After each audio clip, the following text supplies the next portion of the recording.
Olá pessoal, sejam bem-vindos a mais um vídeo. Hoje vamos resolver a questão 11 da seção 1.2 do livro Um Curso de Cálculo, volume 1 do Guidorize. Nesta resolução vamos analisar os primeiros itens dessa questão, explicando cada passo para que você entenda não apenas a resposta, mas também o raciocínio utilizado. Então, vamos começar.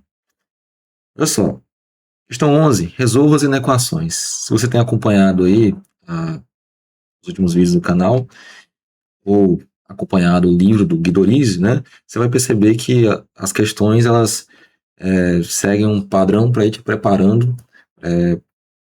A questão anterior te prepara, traz uma bagagem para te ajudar na próxima questão, né? Então, nas últimas questões, o que fizemos foi basicamente fatorar expressões quadráticas, utilizando produtos notáveis, etc., né? Então, agora, aquela bagagem que a gente adquiriu, vamos utilizar agora para resolver as inequações. Então, vamos lá. Resolva as inequações. Temos uma inequação do segundo grau. Então, a ideia, sempre que possível, e objetivo, o ideal é isso, que nós fatoremos essa expressão. Como fatorar? Bom, encontrando as suas raízes. E aí minha sugestão aqui é que, para a gente não ficar se apegando tanto à Bhaskara, né, a fórmula de Bhaskara, vamos tentar seguir pela ideia de soma e produto, só que eu vou deixar aqui um passo a passo para você não se perder, tá bom? Então, olha só, vou separar aqui os coeficientes de cada termo ali da nossa expressão. Então, o A é quem acompanha o x ao quadrado, o B é quem acompanha... Opa, aqui não tem esse x ao quadrado. O B é quem acompanha o x, os 3, e o C é quem acompanha o 2. Bom, nós sabemos o seguinte, que soma e produto, ou pelas relações de Girard, né, se você estiver aí mais familiarizado com isso, nós sabemos que podemos representar essa nossa expressão quadrática da seguinte forma: A multiplica x menos x1, em que x1 é uma das raízes, e multiplica x menos x2, que x2 é a outra raiz. Se a gente conseguir colocar essa expressão dessa maneira, fica muito mais simples a gente analisar e resolver a nossa inequação, verificando a questão dos sinais, certo? E aí o que você precisa saber é o seguinte: se você somar as duas raízes, isso sempre vai dar, olhando aqui para a nossa equação quadrática, vai dar sempre menos b sobre a. E aí, o b a gente já separou lá no início, né? O a também. Então, por isso que é interessante fazer esse passo a passo, né? Por mais que seja demorado, então, quando você está desenvolvendo ali, aprendendo, é interessante fazer esse passo a passo e depois vai ficando mais simples, mais rápido de você fazer, tá? Então, ó, menos b sobre a. O nosso b já é negativo, né? Então, com esse menos aqui, vai ficar positivo. Então, vai ficar 3 dividido por 1, né? Mas 3 dividido por 1 é 1, então eu vou deixar daquele jeito ali, tá? E aí o que nós precisamos saber também é o seguinte, que o produto das raízes é igual a C sobre A. Então, o nosso C é 2, o nosso A é 1, C dividido para A, ou 2 dividido para 1, é 2. E aí agora basta a gente raciocinar um pouquinho, né? Ou seja, quem são os dois números que somados dá 3 e que multiplicados dá 2? Bom, podemos pensar nos mais simples, tá? Sempre busque os mais simples e isso vai te ajudar. Eu pensaria, por exemplo, no 1 e no 2. Não sei se vai dar certo, então a gente testa. 1 mais 2 dá 3, beleza. E 1 vezes 2 dá 2. Então, beleza, bateu aí com o esperado, né? Então, agora a gente vai reescrever aquela nossa inequação na sua forma aí fatorada, tá? Então, vai implicar que teremos o seguinte. O nosso A é 1, então nós abre parênteses, x menos o x1, que você já sabe que é 1, poderia inverter nesse caso aqui, não faria diferença, né? O x1 ser 2 ou o x1 ser 1, né? Porque a gente viu que as duas expressões aqui, elas são satisfeitas, independente da ordem que você colocar as duas raízes. Terão situações que isso não vai acontecer. Você vai ter que colocar numa ordem específica, né? Para poder fatorar da forma correta. Então, x menos x1, o nosso x1 eu chamei de 1, beleza? E x menos x2, e o nosso x2 eu chamei de 2. Olha lá. Isso é menor do que zero. Então, beleza. O que faremos para resolver essa inequação, já que agora a gente tem um produto de duas expressões aí do primeiro grau? Então, a gente vai analisar o sinal de cada uma delas, tá? Olha só. x menos 1. Porque no final das contas, o que essa equação está perguntando? Só para deixar bem claro, né? Para que valores de x esse produto ele sempre vai ser menor do que zero? Quando que isso vai acontecer?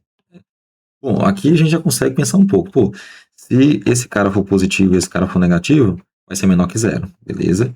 E se esse cara for negativo, se esse for positivo, vai ser menor que zero também. Então, serão nessas duas situações, certo? Mas aí vamos fazer um passo a passo para você entender toda a lógica por trás disso. Bom, x menos 1, eu preciso analisar o seu sinal. Eu preciso analisar quando ele é zero. Isso aqui é basicamente resolver a equação. Soma 1 em ambos os lados, você vai ter que x é igual a 1. Tem que analisar quando que essa expressão ela é positiva, ou seja, quando x é maior que 1, e tenho que analisar quando essa expressão ela é negativa, ou seja, quando x é menor do que menos 1. Bom, isso aqui já vai nos ajudar, por exemplo, a pensar na nossa reta real, né? E aí na nossa reta a gente vai ter o seguinte, vamos colocar aqui o nosso 1, mais ou menos aqui, e aí a nossa expressão ela vai ser zero nesse ponto. Para valores maiores do que 1, ela vai ser positiva. Então, eu posso colocar aqui, ó, mais. Para valores menores do que 1, ela vai ser negativa, né? Então, menos e menos. Beleza? E agora a gente analisa a outra expressão, x menos 2. X menos 2 vai seguir a mesma lógica do que a gente acabou de fazer. X menos 2 vai ser nulo quando o nosso x for 2, né? Basta somar 2 em ambos os lados ou passar o 2 para o outro lado, mudando de sinal, isso acontece. Quando x menos 2 vai ser maior que zero? Vamos lá. Quando o nosso x for maior do que 2. E o contrário fica simples, né? Conforme você vai fazendo, você vai vendo que é uma repetição aí, que vai se tornando um pouco mais simples de resolver.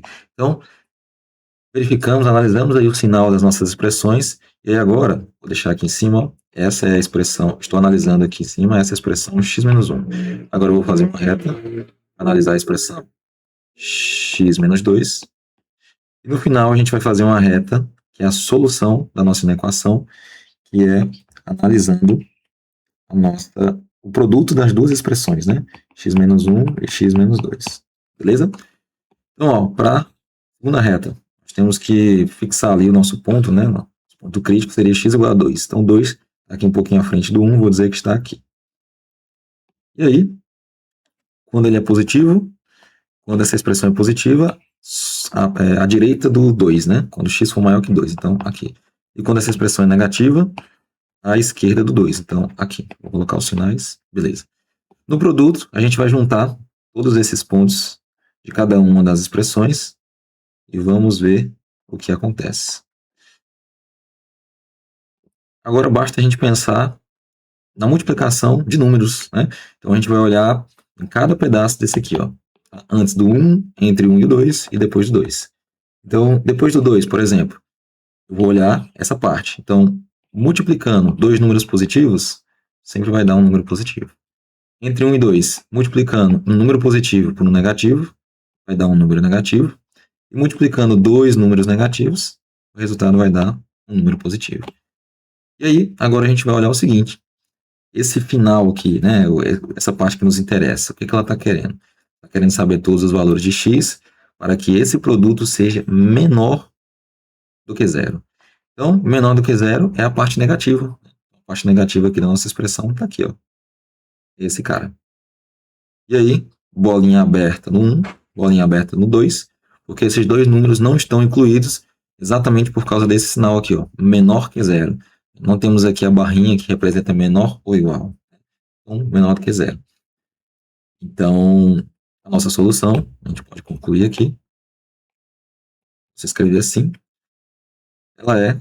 são todos os números reais, tal que os valores de x estão entre 1 e 2.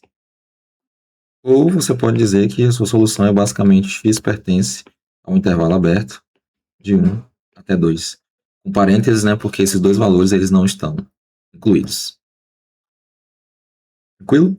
Então, letra A resolvido. Vamos agora para o item B. Bom, o item B, x ao quadrado menos 5x mais 6 maior ou igual a zero. Vou fazer mais uma vez com aquele passo a passo, mas acredito que você já pegou a manha aí, né, a lógica do raciocínio que você tem que seguir. Então, separa os coeficientes. O 1 é quem acompanha o x quadrado, o B quem acompanha o x, menos 5, e o C quem acompanha o 6. Vai fazendo isso até a sua mente já começar a raciocinar um pouquinho mais rápido em relação a esse tipo de resolução. Tranquilo?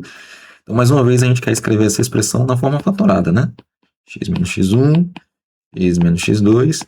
Só que dessa vez, para testar aí o seu raciocínio, eu não vou escrever soma e produto na forma literal, vou apenas falar, tá? E aí você vai acompanhar comigo. Olha só. Eu tenho que somar dois números e eles têm que dar menos b sobre a. Lembra que o b é esse cara, o a é 1, então menos b sobre a tem que ser 5. Então eu tenho que somar dois números que dá 5. Beleza. E eu tenho que multiplicar dois números que dá c sobre a. O c é 6, o a é 1, então c sobre a é 6 sobre 1, que é 6. Então eu tenho que somar dois números que dá 5 e eu tenho que multiplicar dois números que dá 3. Bom, muito claro, né? Eu acredito. Dois números que dá 5, 3 e 2. Dois números que dá o produto, né? Que dá 6, 3 e 2. Então eu poderia, por exemplo, dizer que x1 é 3 e x2 é 2. Então você sempre verifica, né? Será que é isso mesmo? A soma deu 5? Deu. O produto deu 6? Sim. Então essas são as raízes. Escrevendo na forma fatorada, x menos x1, que é o nosso 3, e multiplica x menos x2, que é o nosso 2. Isso é maior ou igual a zero. Certo? E aí, você já pode analisar daqui também, né? Podemos pensar o seguinte, sem fazer todo aquele detalhamento, né, igual ao primeiro item, a gente pode fazer o seguinte, já partir para a nossa reta, tá? Partir para a nossa reta e vamos analisando as expressões aqui nela, tá? Fica mais simples e mais rápido, tudo bem? Olha só, vou analisar primeiro x menos 3. Bom, quando que esse cara é nulo, né? Qual é o ponto crítico aí? Bom, como x é 3, tá claro, né? Se eu colocar 3 aqui, 3 menos 3 dá 0. Então, na minha reta aqui, eu vou colocar 3. Aí, pensa um pouquinho.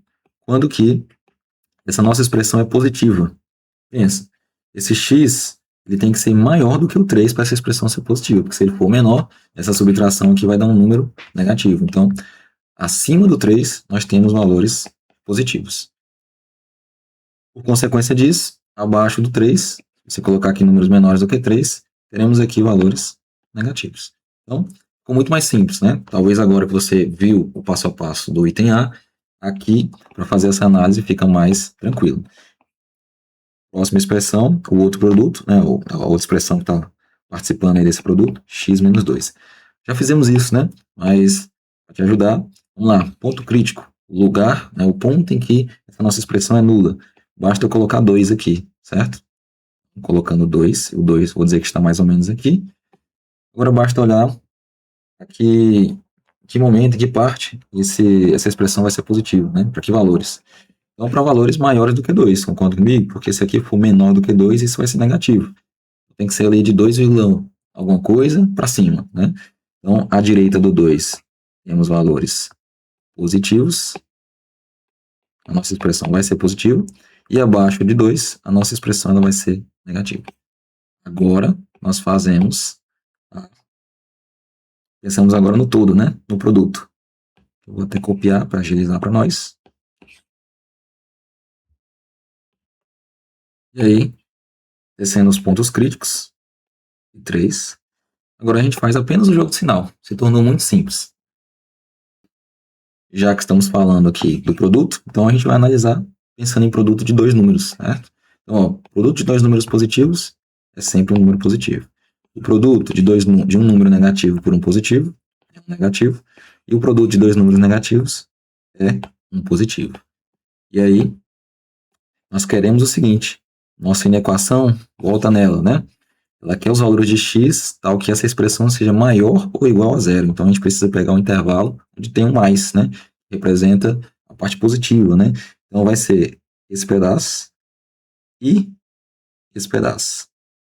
E aí, o 2 e o 3 estão incluídos porque o 0 aqui, né, devido a esse sinal maior ou igual a 0, faz parte, né? Então aqui, bolinha fechada no 2 e bolinha fechada no 3.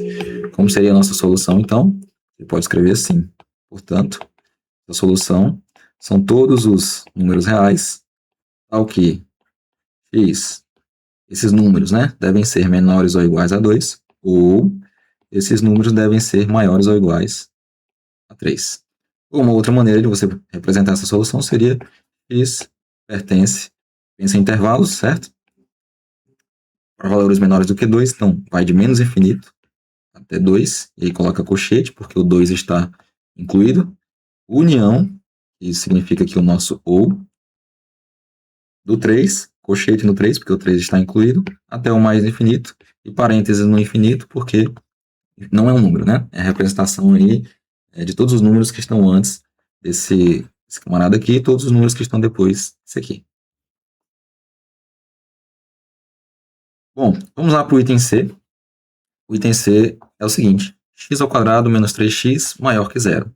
Aqui, a gente não precisa pensar muito em soma e produto, porque é uma expressão que é simples de fatorar, né? Olha só, o que a gente vai olhar? Como não é a expressão quadrática, né? Uma equação do segundo grau completa, então a gente consegue fatorar isso aqui de forma tranquila, porque nos dois termos tem x em comum, né? Se tem x em comum, então eu vou colocar o x aqui em evidência.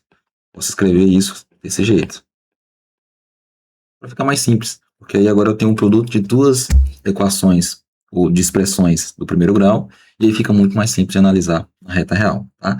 E aqui eu vou fazer mais uma vez direto, tá? Se você tiver muita dúvida, volta lá no item A para você entender qual foi a análise ali passo a passo. Aqui teremos o seguinte: a expressão é x, né? Muito simples. Quando que essa expressão vai ser nula? Ora, quando for zero. Aqui é o meu zero. Quando que essa expressão vai ser positiva? Quando eu tiver valores positivos, ou seja, à direita do zero. Então, à direita do zero nós temos os positivos. E valores negativos, à esquerda do zero. Analisando a outra parte, x menos 3. Bom, já fizemos isso, mas vamos lá mais uma vez. Quando que essa expressão vai ser nula? Quando x for 3. Então, vou dizer que o 3 está mais ou menos aqui. Quando que essa expressão vai ser positiva? Para valores à direita de 3, ou seja, maiores do que 3, e será negativa para valores menores do que 3. Agora, a reta aqui vai representar o produto desses dois. E aí a gente traz os pontos críticos, 0 e 3. E agora a gente faz o jogo de sinal, pensando aí em dois números, certo? Dois números multiplicando. Um número positivo, positivo. Um positivo com negativo, negativo. Um negativo vezes um negativo vai dar um número positivo. Agora voltamos à nossa desigualdade e verificamos o sinal, certo? Eu quero valores de x para que o produto dessas duas expressões seja positivo. Então, é essa parte e essa parte. Portanto, eu vou destacar aqui para ficar claro para você, aqui e aqui.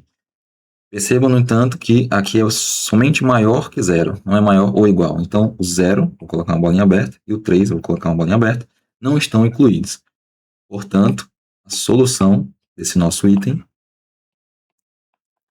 serão todos os números reais, tais que esses números devem ser menores do que zero, ou esses números devem ser maiores do que 3. Ou então, de outra maneira, você pode simplesmente dizer, né, na notação de intervalos, que x pertence a valores menores do que zero, então eu represento assim, de menos infinito até zero, aberto em zero, certo? Coloco parênteses porque o zero não está incluído. União de 3, aberto em 3 também, porque o 3 não está incluído, até mais infinito, porque são todos os valores que estão à direita. Bom, então é isso, pessoal. Pararemos aqui no item C e espero que esta resolução tenha ajudado você a entender não só a resposta, mas também o raciocínio por trás da solução. E aí, se esse vídeo foi útil para os seus estudos, deixe seu gostei e inscreva-se no canal para acompanhar as próximas resoluções. Muito obrigado por assistir e até a próxima.